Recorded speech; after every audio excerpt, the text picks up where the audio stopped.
Polis akan mengeluarkan notis tawuran kompak. Itu antara mesej kita hari ini hari-hari sepanjang tempoh PKP akan dibantu pesakit COVID-19.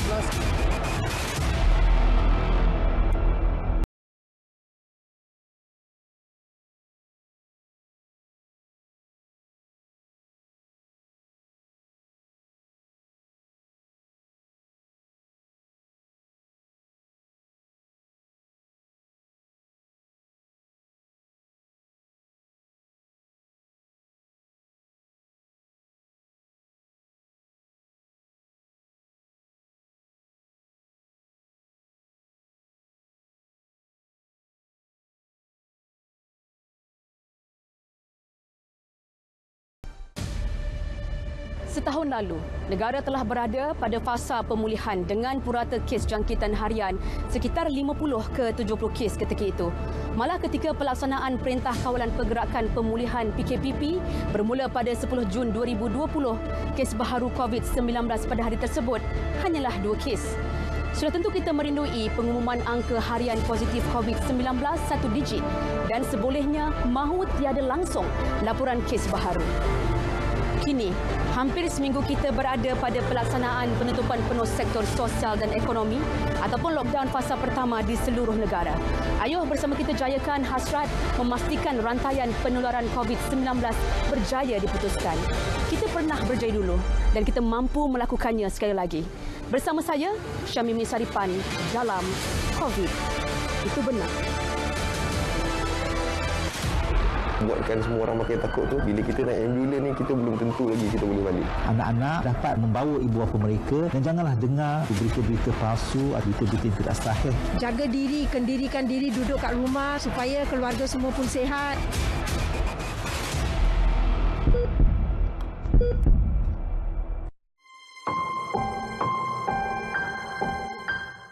Lebih setahun lalu, rata-rata penduduk di Simpang Renggam, khususnya di Kampung Dato' Ibrahim Majid, tidak dapat melupakan bagaimana kritikalnya situasi COVID-19 di kawasan mereka. Akibatnya, lokaliti berkenaan menjadi komuniti pertama terkurung dengan pelaksanaan Perintah Kawalan Pergerakan diperketatkan PKPD.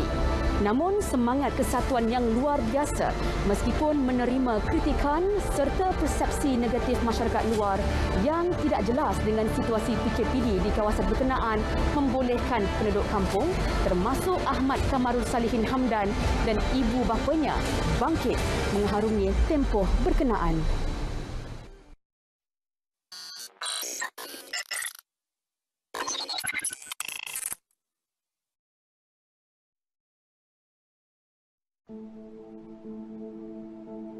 Okey, nama saya Ahmad Kamarul Salihin bin Hamdan dan saya berumur 27 tahun, berasal daripada Bandar Baru Ibrahim Majid.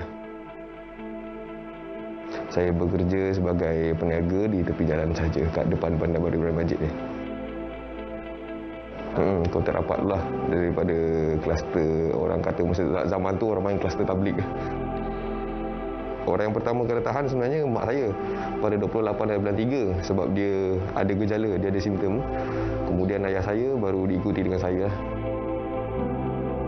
Semua orang kampung ni terkejut lah sebab benda ni tak pernah berlaku dan tak pernah, kita semua sendiri pun tak pernah sangka benda ni akan berlaku kat kampung kita. Tu saya diambil oleh ambulan. Okey, kita dalam ambulan tu bukan seorang-seorang tau. Satu ambulan tu akan ada 3 orang pesakit COVID. Saya dengan salah seorang jiran saya, ada makcik dekat belakang tu, kebetulan dia satu ambulan dengan saya. Apa tu ayat dia dekat dalam tu yang buatkan semua orang makin takut tu, bila kita naik ambulan ni kita belum tentu lagi kita boleh balik. Saya hilang deria rasa, saya hilang deria bau. Jadi apabila berlaku dekat kawasan Bandar Baru Ibrahim Majid sendiri ni, semua macam tak masuk akal lah awalnya kan. Macam mana boleh sampai sini kan. PKPD ni selama 46 hari tau kat Bandar Baru Ibrahim Majid ni, lebih daripada sebulan lah. Jadi apabila habis PKPD tu, kita dilaksanakan pula PKPP. Kita still tak boleh keluar daripada Bandar Baru Ibrahim Majid. Kalau boleh keluar pun kita dalam kawasan Bandar Baru Ibrahim Majid je. Sebab waktu PKPD tu rumah pun tak boleh keluar. Sebab pada awal-awal tu semua orang macam kekok. Tapi bila dah lama dalam keadaan macam tu, semua orang macam dah terbiasa dengan suasana PKP tu. Nama saya Hamdan bin Saleh, berumur 74 tahun. 3 bulan 4 saya dapat telefon mengatakan positif COVID-19. Jadi pertama sekali pada masa tu bersyukurlah sebab kawasan kita dah bebas. SOP jagalah sebab yang mengambil berat sekarang ni KRT. KRT ada buat siaran secara lisan ke kawasan perumahan dengan menggunakan pembesar suara. Apa ni tak ada buat apalah, buat kat rumah je lah, apa-apa semua tak ada campur orang lagi. Semua kelas-kelas apa semua pun bekukan kan dulu masa ni. Dan tak ada jumpa kawan pun tak ada.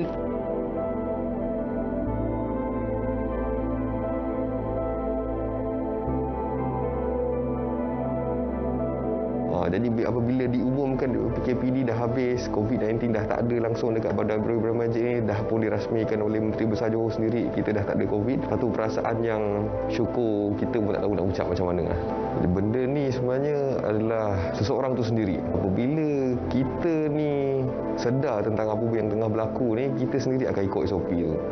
Jadi apabila orang tu dia masih anggap benda ni macam ya ke tidak ke, betul kan, dia masih tak percaya tentang wujudnya COVID-19, penyakit COVID-19 yang sedang menular ni, itulah punca orang tak ikut SOP kadang-kadang. Dia kena COVID dulu baru dia tahu.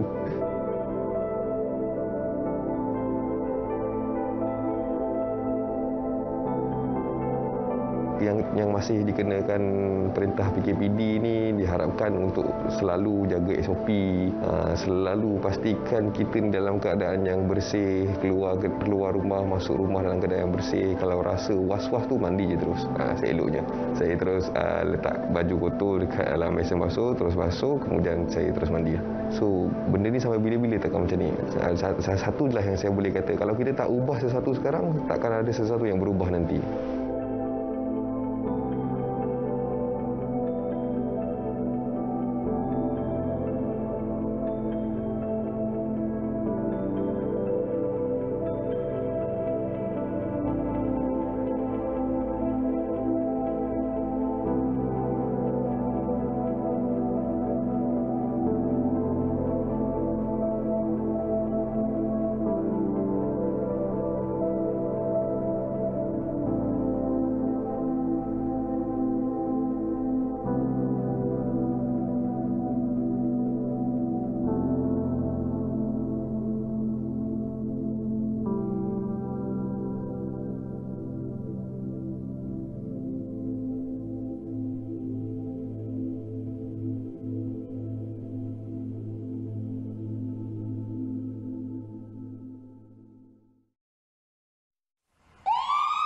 Polis akan mengeluarkan notis tawuran kompak. Itu antara mesej yang kita Hari ini terima. hari-hari sepanjang tempoh PKPD digunakan Membantu pesakit-pesakit COVID-19.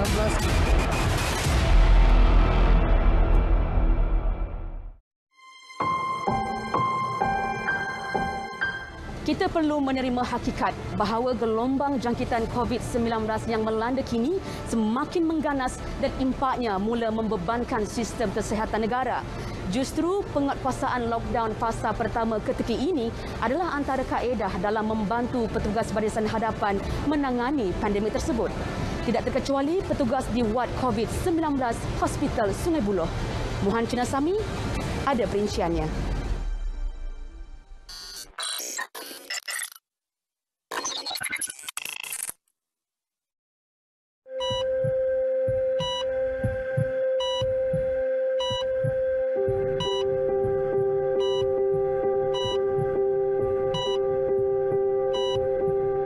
Jabatan Kecemasan dan Trauma Hospital Sungai Buloh sentiasa sibuk 24 jam berikutan menerima pesakit COVID-19 daripada hospital lain atau dari pusat kuarantin untuk proses rawatan.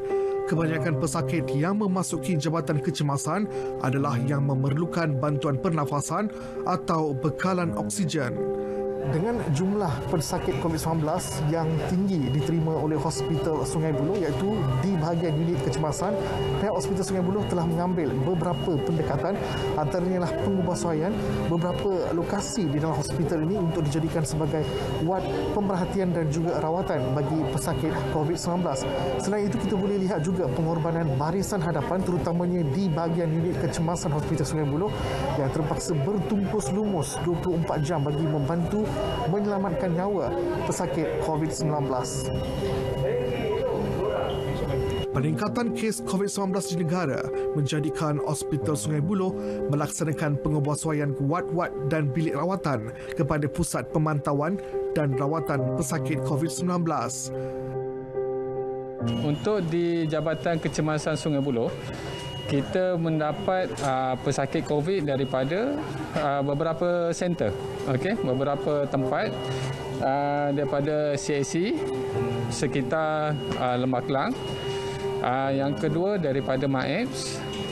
Yang ketiga walk-in, pasien yang datang sendiri. So setiap kes-kes yang kita terima akan disaring di kita punya pusat saringan, di triage counter kita. Di triage counter akan disaring untuk kita melihat tahap keseriusan, ke tahap dia punya keadaan pesakit itu. Di samping itu, pesakit COVID-19 juga dibahagikan kepada dua zon iaitu zon merah dan zon kuning sebagai klasifikasi rawatan yang diperlukan. Dalam tinjauan kami di wad ICU, mendapati keadaan pesakit COVID-19 adalah kritikal, namun ia tetap dipantau dengan rapi dan rawatan terus diberikan. Petugas barisan hadapan kerap kali bertukar PPE sebelum memasuki wad pesakit COVID-19. Yang datang ke Hospital Sungai Buloh ialah semua pesakit yang memerlukan oksigen. So maksud dia 70 yang di zon kuning semua memakai oksigen. Dan yang di zon merah 10 memang semua yang memerlukan oksigen. Bagi barisan hadapan seperti jururawat, doktor dan pemandu ambulans di bahagian kecemasan, mereka perlu bersedia 24 jam. Malah ada yang perlu memakai PPE sepanjang masa dalam merawat pesakit COVID-19 dan memastikan SOP sentiasa dijaga kerana ia adalah tugasan yang berisiko. Kita pun pohon daripada rakyat Malaysia untuk bantulah kita. Kita tengoklah petugas kesihatan saya ni sangat tenat, sangat memerlukan bantuan semua rakyat Malaysia, masyarakat di luar sana. Ikutlah SOP yang kita sediakan dan lockdownkan diri, bantulah kita. Kita pun dah penat kan, kita pun dah memang 1 tahun lebih dah, 1,5 tahun dah kita memang dah lama berjuang tapi tak nampak pun surut dari segi cases. Seperti yang nyatakan oleh Dr. Kuldip, mereka sudah penat. Mereka sudah berjuang lebih setahun dan kini ia semua di tangan rakyat. Kita jaga kita.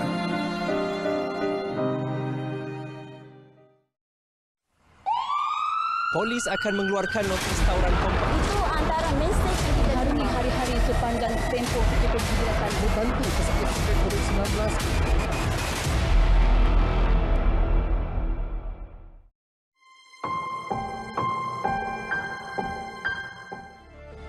Tidak dinafikan, ramai yang terjejas punca pendapatan berikutan pelaksanaan PKP 1.0 tahun lalu.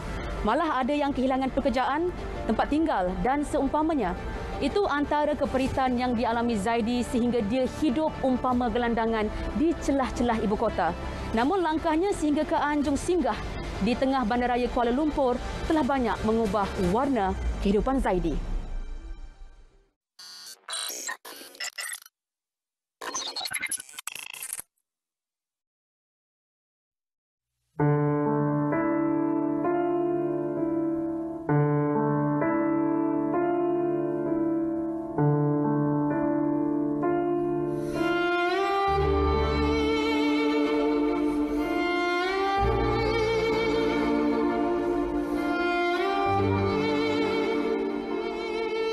Jadi gelandangan tu macam, yelah, cuma tak ada keistimewaan macam orang-orang biasa je lah kan. Tak ada rumah sendiri, tak ada tempat nak baringkan badan kan, rehakan badan kalau letih kan kita. Saya pun masa tu bekerja kan, so susah lah.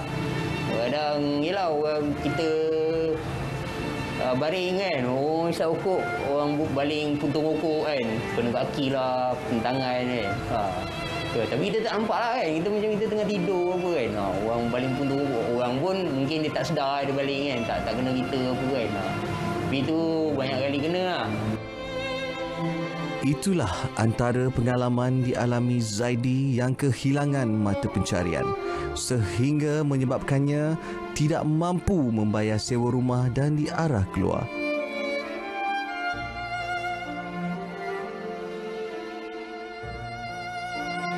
Sekarang ni sedikit demi sedikit lah nak pulihkan hidup kan. Apa lagi sekarang ni COVID, nak pulihkan hidup lah kan. Orang lain pun macam lagi teruk terjejas kan. Kebanyakan mereka ni ialah terlalu rapat bersama mereka, tidak tahu info pasal berkenaan ni kan. Bukan semuanya ada handphone ataupun tahu pasal info ni.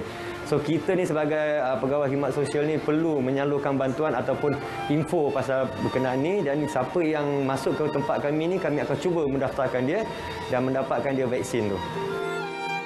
Kini Zaidi bukan saja antara 119 penghuni Anjung Singgah yang telah menerima vaksin, malah dia turut telah diberi peluang kedua mendapat pekerjaan. Saya sarankan semua orang kat sana, luar sana, ambillah vaksin ni. Vaksin ni penting lah. Sangat-sangat penting. Untuk kita, keluarga kita. Kan? Kalau untuk orang-orang macam saya, senasib yang macam saya ni, lagilah penting. Sebab yelah, kita ni terdedah kan. Macam-macam kat luar sana.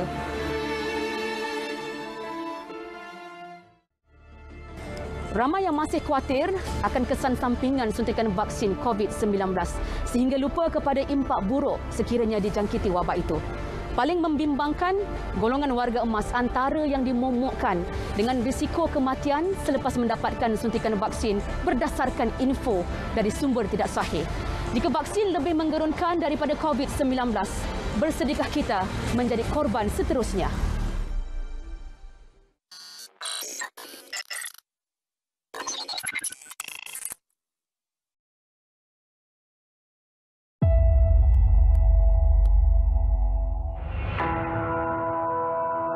Nanti dulu lah kot kan. Kita tengok dulu lah kan. Sebab sekarang pun vaksin pun kita tengok lah. Bukannya, yelah, kita pun masih gundah gurana lagi kan dengan vaksin ni kan. Ambil juga tapi kita tunggu dulu lah. Pasal keadaan sekarang ni macam-macam berita mengatakan yang negatif kan. Ada dengar ada yang dah ambil vaksin tu, ada yang meninggal kot. Kita tak tahulah betul tak betul. Takut dan belum bersedia. Itu antara alasan yang diberikan ketika ditanya kesediaan orang ramai mendapatkan suntikan vaksin COVID-19. Ramai yang tidak tahu kepentingan vaksin dalam melindungi dan mengelakkan jangkitan virus lebih serius, terutama kepada golongan warga emas. Pertemuan kami bersama Timbalan Ketua Pengarah Kesihatan, Penyelidikan dan Sokongan Teknikal Kementerian Kesihatan, Datuk Dr. Hisham Shah Muhammad Ibrahim baru-baru ini sedikit sebanyak merungkai kegelisahan golongan berkenaan mengenai pengambilan vaksin COVID-19. Sebenarnya kalangan mereka warga emas ni dia mengalami kesan samping yang lebih rendah dibandingkan dengan mereka yang berusia lebih muda. Sebab tu masa awal-awal tu kita berasa bimbang, takut mereka yang bergolongan warga emas ni dia kurang reaksi dan imuniti mereka terhadap vaksin ini kurang. Tapi kita dapati bahawa bukan sebaliknya. Maknanya mereka walaupun mengalami kesan samping yang rendah berbanding dengan mereka yang lebih muda, tetapi kesan imunitinya adalah sama. Maknanya vaksin yang kita gunakan dan kita gunakan sekarang di Malaysia untuk warga emas adalah vaksin yang selamat, yang berkualiti dan berkesan. Golongan yang meninggal dunia ni semakin ramai. Dan daripada kajian kita tengok 71 daripada mereka yang meninggal dunia adalah mereka yang berumur 60 tahun ke atas. Jadi kalau mereka tidak datang mendapatkan vaksin, jadi kesnya semakin menular di dalam komuniti. Jadi mereka, kita takut akan terkesan dengan COVID-19 dan mereka lebih kemungkinan tinggi untuk menghadapi masalah dan mungkin mereka akan menemui maut. Kita semua kena menghadapinya bersama. Jadi kita kena sama menjaga keluarga kita, komuniti kita dan sebagainya. Dan satu lagi cara untuk melandaikan dan memberhentikan rantaian jangkitan ni adalah dengan mendapatkan vaksinasi. Jadi kita perlulah menyebarkan maklumat yang sahih, yang betul bahawa vaksin ini adalah selamat, vaksin ini telah diuji keberkesanan dia adalah berkualiti tinggi dan kita memang memilih vaksin yang berkesan. Jadi kita cakapkan bahawa vaksin ini akan memberikan manfaat, terlampau banyak manfaat pada golongan warga emas ini dan juga kepada mereka yang dewasa. Kiranya kita dapat melaksanakan vaksinasi dengan berkesan, dengan cepat. Kalau kita dapat melaksanakan vaksinasi ini di kalangan rakyat kita dengan cepat, kita akan sampai pada satu ketika peringkat bahawa di mana kes-kes yang baru ni akan menurun. Tapi syaratnya rakyat kita mestilah segera mendapatkan vaksinasi apabila ditawarkan. Kita harap anak-anak dapat membawa ibu bapa mereka dan janganlah dengar berita-berita palsu ataupun berita-berita yang tidak sahih di media sosial ini.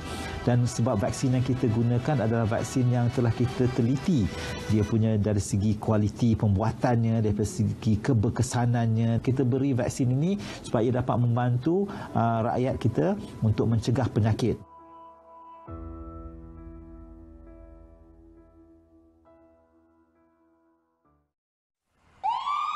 Polis akan mengeluarkan notis tawuran kompak. Itu antara mesej yang kita hari ini hari-hari sepanjang tempoh PKP digunakan membantu pesakit COVID-19.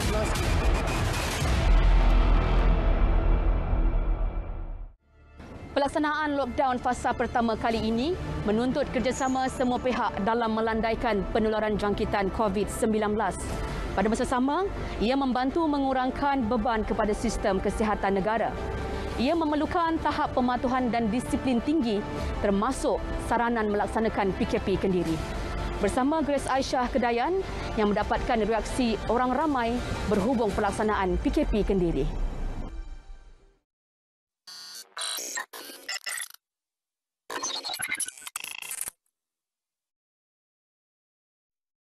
We cannot succeed without the collaboration of the people and the riot. If you are infected, come to the hospital. If we do not have ICU bed, we are in trouble. So then we do not want to end like countries. We have to select who will live and who will die. Rata-rata senada, Sekatan Pergerakan Kendiri langkah terbaik mengekang penularan jangkitan selain pematuhan SOP seperti mana yang telah ditetapkan lebih setahun lalu. Saya nampak selalu hari-hari pun ada orang pergi kat Maidin ke mana-mana pun sebenarnya tak payah hari-hari. Jaga diri, kendirikan diri, duduk kat rumah supaya keluarga semua pun sihat. Maknanya jangan, kalau tak perlu keluar pada rumah, jangan keluar. Sebab kat luar kita tak tahu apa benda. Untuk beri barang keperluan, saya rasa kena ikut balik pada MCO yang pertama. Maksudnya ketua keluarga harus menjadikan peranan untuk membeli barang. Kalau kita tengok kadar peningkatan COVID-19 baru-baru ini pun memang dah jangka di luar jangkaan lah, 6,000 ke atas. Dan kita pun kena ingatlah kalau kita keluar ke luar rumah tu kena ikut keperluan semasa. Kalau kita nak beli barang pun, belilah barang untuk sebulan mungkin. Saya baru keluar je ni. Saya dah berapa bulan dah. Saya pergi dekat kedai kat rumah je. So ni saya baru ni paling jauh lah saya keluar untuk buat swab test. So tapi saya rasa yang saya sokong lah, yang macam kita patut tak keluar macam tahun lepas lah. Government patut buat macam tu, total lockdown. Yes. So baru wabak tu boleh berkurangan lah. Satu lagi, kalau kata tak boleh buat PKP penuh pun, just kalau nak beli barang ke apa tu, lagi baik online lah daripada keluar kan, sebab kalau luar kan lagi senang merebak virus. Justru Ketua Pengarah Kesihatan Tan Sri Dr. Nur Hisham Abdullah merayu kepada seluruh rakyat Malaysia untuk terus kekal melakukan kawalan kendiri bagi memberi ruang kepada KKM merawat pesakit COVID-19. Dengan situasi sekarang, usahlah kita menjadi rakyat yang bertelinga tempayan. Degil tidak mahu mendengar nasihat. Tidak cukupkah angka kes COVID yang mencanak naik setiap hari membuka mata kalian? Atau adakah kalian cukup kebal daripada jangkitan COVID-19? Tanamkan rasa tanggungjawab dan kesedaran dalam diri demi kebaikan semua pihak untuk kita memutuskan rantaian COVID-19. Grace Aisyah Kedayan, Berita RTN.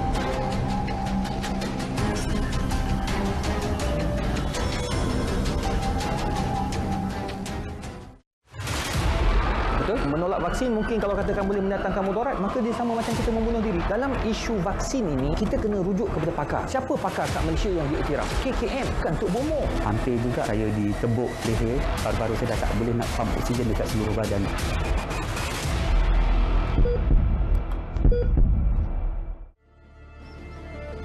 Bertempur dengan musuh memerlukan senjata dan strategi bersepadu yang menyeluruh. Apatah lagi apabila berdepan dengan musuh yang tidak kelihatan, virus COVID-19. Pada masa sama, kita juga perlu berhadapan golongan yang tidak cakna terhadap pematuhan SOP. Kealpaan bakal membau padah. Ingat, jangan main-main, jangan berdegil kerana COVID. Itu benar. Polis akan mengeluarkan notis tawuran kompak. Itu antara mesej yang kita hari-hari sepanjang tempoh kita berjelasan dibantu pesakit COVID-19